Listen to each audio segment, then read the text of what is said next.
आपको सबसे पहले अहम खबर देंगे। लेबनान में इजरायली फौज के बड़े जानी नुकसान के बाद इसराइल हिजबुल्लाह से जंग बंदी पर बिल आखिर तैयार हो गया है। इसराइली सरकारी मीडिया ने जंग बंदी की तजवीज़ का मुस्तविदा नशर कर दिया। मुस्तविदे में इसराइल और लेबनान से अक़वाम मुत्तहिदा की करारदादों पर अमल दरामद का मुतालबा किया गया है। इसराइली मीडिया के मुताबिक 60 रोज़ा जंगबंदी के दौरान मुकम्मल अमल दरामद को हतमी शक्ल दी जाएगी। इसराइल जंगबंदी के 7 दिन के अंदर लेबनान से अपनी अफवाज वापस बुला लेगा। इसराइली अफवाज के इनखला के वक्त लेबनानी अफवाज की तैनाती शुरू हो जाएगी। निगरान लेबनानी वज़ीर आज़म नाजिब मिकाती ने उम्मीद जाहिर की है कि चंद घंटे में जंगबंदी हो जाएगी। व्हाइट हाउस ने कहा कि इसराइल लेबनान जंगबंदी से मुतालिक रिपोर्ट्स और मुसविदे ज़ेरे गर्दिश हैं, मगर ये मुज़ाकरात की अक्कासी नहीं करते। रिपोर्ट्स के मुताबिक इसराइल भारी जानी नुकसान के सबब हिजबुल्लाह को दरियाए लितानी से दूर धकेलने से दस्तबरदार हो रहा है। फ़लस्तीनी मीडिया का कहना है कि रवा माह लेबनान और गजा में हमास और हिजबुल्लाह के हाथों 62 इसराइली फौजी मारे जा चुके हैं।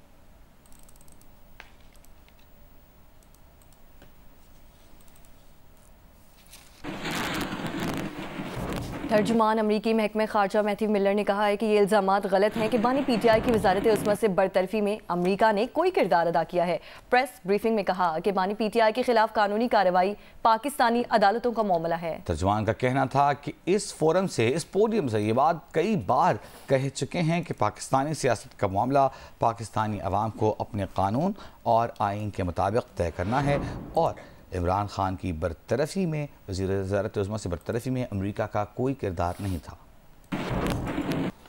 अहम खबर शामिल करते हैं। बन्नू में सिक्योरिटी फोर्सेस की कार्रवाई में 8 खवारिज हलाक, 7 जख्मी हो गए, जबकि दहशतगर्दों से फायरिंग के तबादले में मेजर आतिफ खलील और 2 जवान बहादुरी से लड़ते हुए शहीद हो गए। ISPR के मुताबिक बन्नू के इलाके बकाखेल में सिक्योरिटी फोर्सेस ने खवारिज की मौजूदगी की खुफिया इत्तलात पर ऑपरेशन किया, जिसमें 8 खवारिज जहन्नुम वासिल, 7 जख्मी हो गए।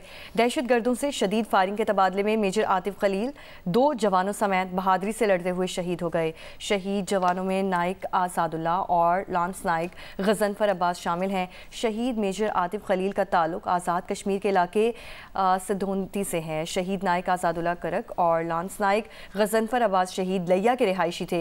ISPR का कहना है कि इलाके में मौजूद किसी भी दूसरे खवारिज के खात्मे के लिए क्लियरेंस ऑपरेशन जारी है। सिक्योरिटी फोर्सेस दहशतगर्दी की इफरियत के खात्मे के लिए पुरआज़म हैं और बहादुर सिपाहियों की ऐसी कुर्बानियाँ हमारे अज़्म को मज़ीद मुस्तहकम करती हैं।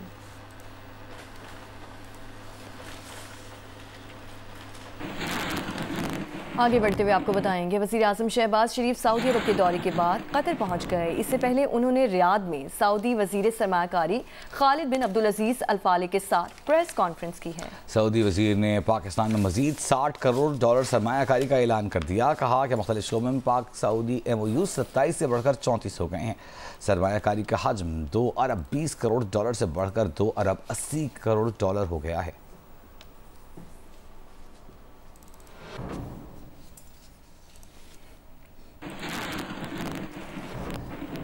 जुडिशल कमीशन के लिए नामजदगियों का मामला। हुकूमत ने जुडिशल कमीशन के लिए बिलावल भुट्टो जरदारी और इरफान सिद्दीकी को, जबकि अपोजिशन ने शिबली फराज और उमर अयूब को नामजद कर दिया है। ज़राए के मुताबिक जुडिशल कमीशन के लिए हुकूमत ने कौमी असम्बली से बिलावल भुट्टो जरदारी और सेनेट से मुस्लिम लीग नून के पार्लिमानी लीडर इरफान सिद्दीकी को नामजद किया है। अपोजिशन की जानिब से जुडिशल कमीशन के लिए कौमी असम्बली में कायदे हिज़्ब इख्तिलाफ उमर अयूब और सेनेट से कायदे हिज़्ब इख्तिलाफ शिबली फराज को नामजद किया गया है, जबकि अपोजिशन लीडर उमर अयूब ने जियो न्यूज़ से गुफ्तगू में अपोजिशन की जानिब से नामजदगियों की तस्दीक करते हुए कहा कि कौमी असम्बली से इनका और सेनेट का शिबली फराज का नाम दिया गया है। उन्होंने कहा कि जुडिशल कमीशन के लिए उनका नाम बानी PTI ने दिया है। उमर अयूब ने यह भी बताया कि बैरिस्टर गौहर और सलमान अकरम राजा ने हमें फैसले से आगाह किया।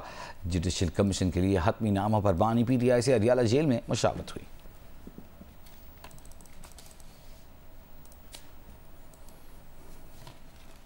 नून लीग के चीफ व्हिप डॉक्टर तारिक फजल चौधरी का कहना है कि 27वीं तरमीम नहीं आ रही, अलबत्ता कुछ एक्ट्स लाए जा रहे हैं। जियो न्यूज़ के प्रोग्राम कैपिटल टॉक में उन्होंने कहा कि 26वीं तरमीम के बाद कुछ अभाम है, जिसे दूर करने के लिए जुम्मे को कुछ एक्ट सादा अक्सरियत से पास करवाए जाएंगे। तहरीक इंसाफ के सेनेटर बैरिस्टर अली जफर ने कहा कि हुकूमत 27वीं आईनी तरमीम जरूर लाएगी, क्योंकि 26वीं आईनी तरमीम का इनका असल मकसद पूरा नहीं हुआ। कोई 27वीं आईनी तरमीम की तैयारी है? ये ऐसी कोई चीज़ भी फिलहाल गवर्नमेंट के कार्ड्स पे नहीं है। इसमें कुछ अभाम है कि आगे कैसे चलना है 26वीं तरमीम के बाद। उस अभाम को दूर करने के लिए और चीज़ों को स्ट्रीमलाइन करने के लिए कुछ एक्ट जो हैं वो पास होने हैं कौमी असम्बली के इजलास से जुमे वाले दिन।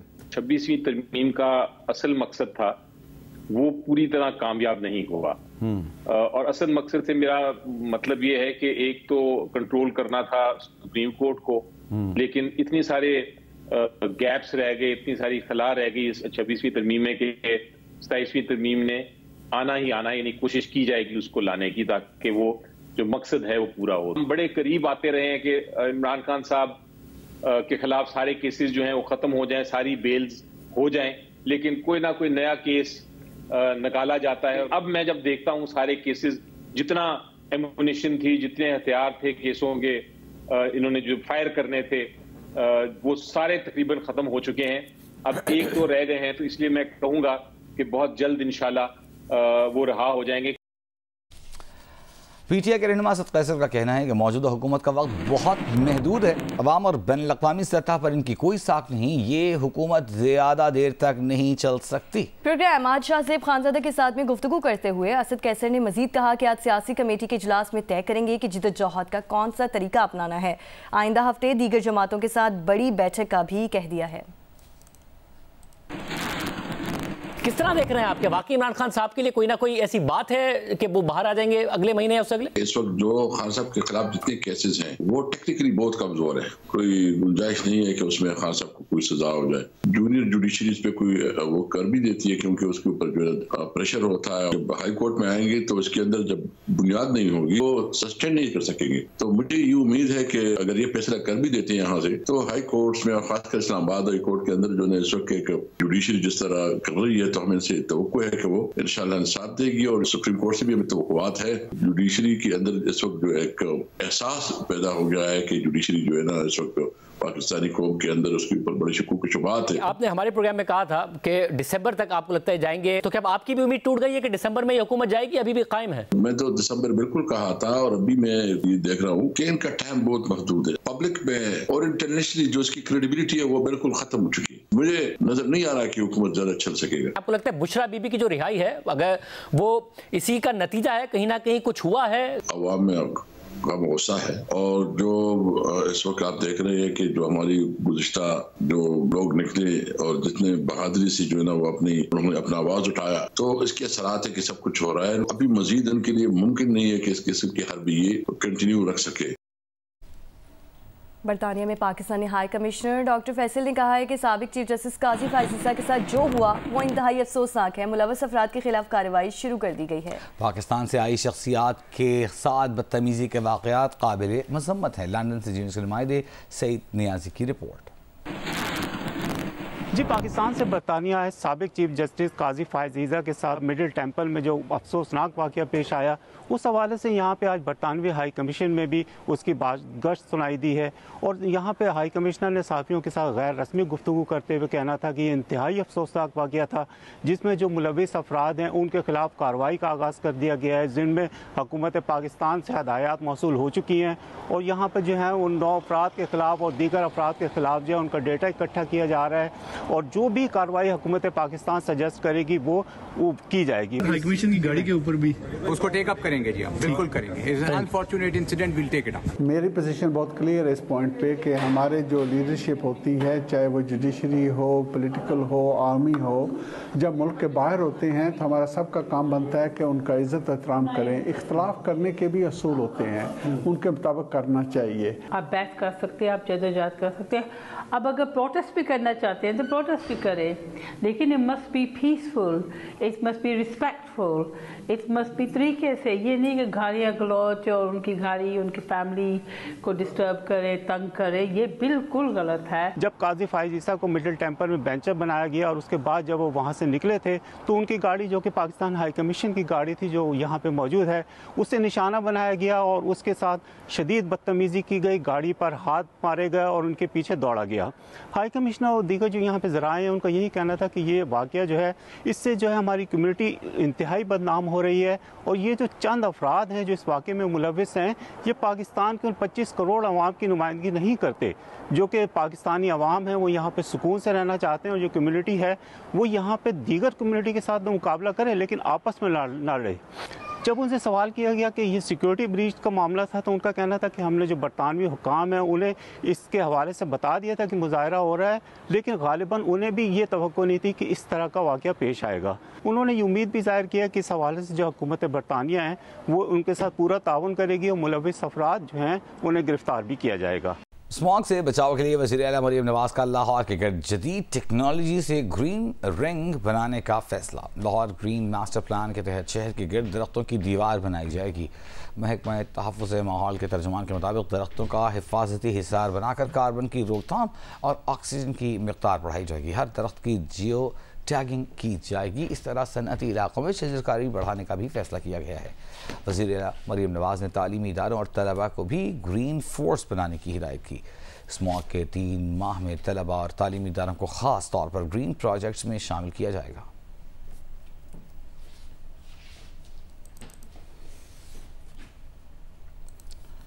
पंद्रह साल से नामुकम्मल डिस्ट्रिक्ट जेल ठट्ठा के तामीराती मंसूबे पर हंगामी बुनियादों पर दोबारा तामीराती काम शुरू कर दिया गया है। इस बारे में देखिए तफसील GNS के नुमाइंदे शाहिद सिद्दीकी की रिपोर्ट में। 70 करोड़ रुपए की लागत से 15 साल से इल्तवा के शिकार डिस्ट्रिक्ट जेल की तामीराती काम का एक बार फिर आगाज कर दिया गया है। 250 कैदियों के लिए जेर तामीर डिस्ट्रिक्ट जेल के तामीराती मंसूबे में इंतहाई तेजी के साथ तामीराती काम जो है मुकम्मल कर लिया गया है। सूबाई वजीर जेल खाना जात ने भी इस डिस्ट्रिक्ट जेल के तामीराती काम के मंसूबे का मुआयना किया और उन्होंने हिदायत दी है कि 250 कैदियों के लिए जेर तामीर ये जेल जो है दिसंबर 2024 तक जो है इसे मुकम्मल कर लिया जाए। डिस्ट्रिक्ट जेल के अंदर जो है यहाँ पर मुख्तलिफ बैरिक्स जो है बनाई गई हैं, जबकि बच्चों के लिए जो है यहाँ पर अलग बैरिक बनाई जा रही है। फैसलाबाद के हज़ारों तालिब इल्मों के लिए मोटरसाइकिल लाइसेंस बनवाने के अमल को आसान बनाने के लिए ट्रैफिक डिपार्टमेंट ने तालीमी इदारों में ही मोटरसाइकिल लाइसेंस जारी करने का अमल शुरू कर दिया है। इरफानुल्लाह की रिपोर्ट। फैसलाबाद के कॉलेजों और यूनिवर्सिटियों में रोजाना आने वाले हजारों तालिब इल्म मोटरसाइकिल तो चलाते हैं, लेकिन लाइसेंस बनवाने के लिए दरकार तवील वक्त के बायस ट्रैफिक दफातर का रुख नहीं करते। ताहम अब ट्रैफिक डिपार्टमेंट ने तालीमी इदारों में ही लाइसेंस जारी करना शुरू कर दिए हैं। हमने उनके डोर स्टेप पे तालीमी इदारों के अंदर ये सहूलत दी है। लर्नर वैन मौजूद है, यहीं पे लर्नर लाइसेंस बनता है, मेडिकल होता है, टेस्ट दे के सेम 2 घंटे के अंदर इनको लाइसेंस इशू कर रहे हैं। तुलबा का कहना है कि तालीमी इदारों में ही ट्रैफिक लाइसेंस जारी करने के अमल से उनकी मुश्किलात खत्म हो गई हैं। तालीमी इदारों में ट्रैफिक लाइसेंस बनवाने की सहूलत फराहम करने से जहां तालिब इल्मों का कीमती वक्त बच रहा है, वहीं लाइसेंस याफ्ता तुलबा की तादाद बढ़ने से ट्रैफिक के मसाइल भी कम होंगे। कैमरामैन अली असलान और मोहम्मद उस्मान के साथ इरफानुल्लाह, जियो न्यूज़, फैसलाबाद। बलूचिस्तान का दारुल-हुकूमत क्वेटा नाक़िस मनसूबाबंदी के बायस पसमानदगी का शिकार है। शहर का मास्टर प्लान ही अभी तक नहीं बन सका। बिल्डिंग कोड पर अमल दरामद न होने से ज़लज़ले की सूरत में बड़ी तबाही का खतरा होने से इस वक्त खतरा मंडला रहा है। क्वेटा से नदीम कौसर की रिपोर्ट। अगर हम माजी में झांकें तो क़याम पाकिस्तान से लेकर 70 की दहाई तक वादी कोयटा अपनी खूबसूरत इमारतों, कुशादा सड़कों के बायस लिटिल पेरिस कहलाती थी। 70 की दहाई के बाद से यहाँ आबादी का दबाव बढ़ने और शहर का मास्टर प्लान न होने के बायस कोयटा जदीद शहर के बजाय बेतरतीब आबादी वाला शहर बन गया।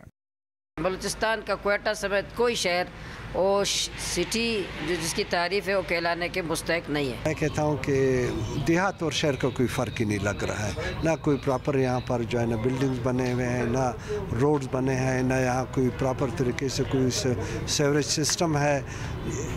मैं तो कहता हूँ कि इसको तो कम से कम शहर नहीं कह सकते। ज़लज़ले की रेड जोन पर वाक़ होने के बावजूद कोयटा में 1200 बुलंद बाला ख़तरनाक इमारतें शदीद ज़लज़ले की सूरत में बड़ी तबाही का बायस बन सकती हैं। कोयटा जहां 7 लाख मोटरसाइकिल, 5 लाख कानूनी गाड़ियों के साथ 32,000 गैर कानूनी रिक्शे और 1 लाख काबिली गाड़ियाँ भी चल रही हों तो यहाँ की शाहराहों पर ट्रैफिक की क्या हालत होगी।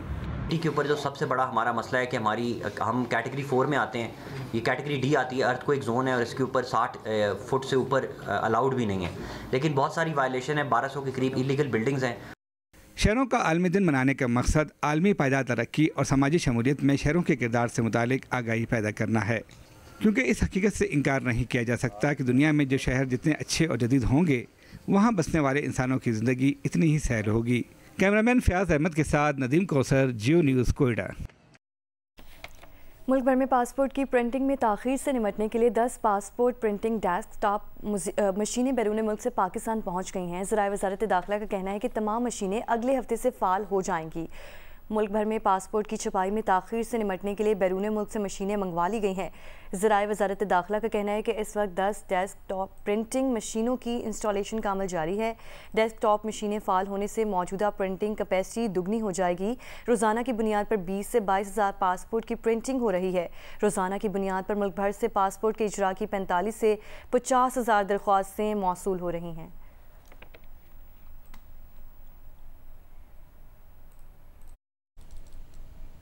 पाकिस्तान क्रिकेट टीम ऑस्ट्रेलिया से मुकाबले के लिए मेलबर्न पहुंच गई। मोहम्मद रिजवान की क़यादत में टीम और 3 वनडे और 3 T20 मैचेस की सीरीज़ खेलेगी।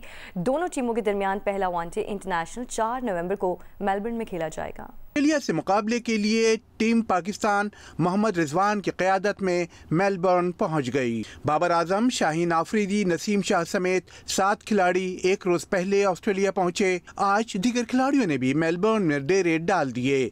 तमाम सीनियर व जूनियर खिलाड़ियों पर मुश्तमिल दस्ता यकजा हो गया। पाकिस्तान और ऑस्ट्रेलिया के दरमियान पहले 3 वनडे मैचेस की सीरीज होगी। मैचेस 4 नवंबर से शुरू होंगे। इसके बाद 3 T20 मैचेस में मुकाबला होगा। पाकिस्तान और ऑस्ट्रेलिया के दरमियान T20 सीरीज 14 नवंबर से होगी। और अब आपको बताएं कि इंग्लैंड के खिलाफ शानदार कारकर्दगी का मुजाहिरा करने वाले पाकिस्तानी स्पिनर नुमान अली और बैटर सऊद शकील रैंकिंग में भी टॉप 10 खिलाड़ियों में शामिल हो गए हैं।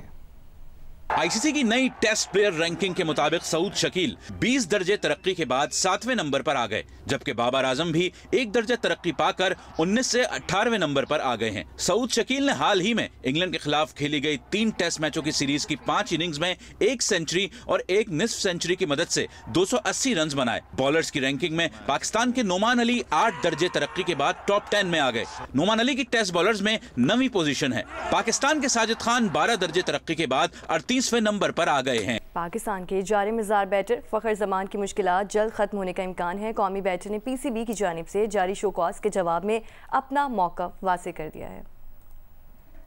पाकिस्तान की जारे मिजाज बैटर फ़खर जमान की मुश्किलात जल्द खत्म होने का इम्कान है।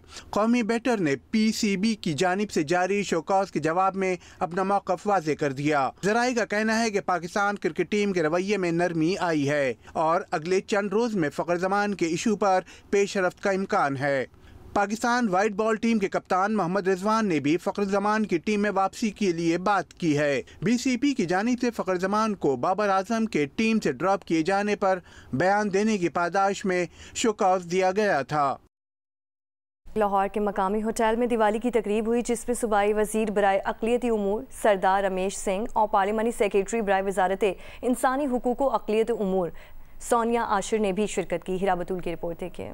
हिंदू बरादरी का सबसे बड़ा त्यौहार जो बदलते बदलते दिवाली बन गया। दीप रोशन करने के इस दिन के मुनासबत से लाहौर के मुकामी होटल में तकरीब हुई, जिसमें शुरका ने मिलकर केक काटा। पाकिस्तान के बारे में ये तासुर दिया जाता है कि पाकिस्तान के अंदर अक़लियतों को उनके जायज़ हकूक़ नहीं दिए जाते, अक़लियतों की इबादत गाहें महफूज नहीं है, अक़लियतों को अपनी मजहबी आज़ादी नहीं है। मैं आज दुनिया को ये पैगाम देता हूँ, आए देखे किस तरह हमारे मुसलमान बहन भाई, किस तरह हमारे मसीही बहन भाई, किस तरह हमारे सिख बहन भाई अपने हिंदू बहन भाइयों के साथ मिलके आज दिवाली का जो रंगारंग प्रोग्राम है उसके अंदर शामिल होकर दिवाली मना रहे हैं। हिंदू बरादरी से ताल्लुक रखने वाले मर्दों, खवातीन और बच्चों ने एक दूसरे को मुबारकबाद दी और दिए जलाकर खुशी का इज़हार किया। मेरा दिल ये पुकारे आजा।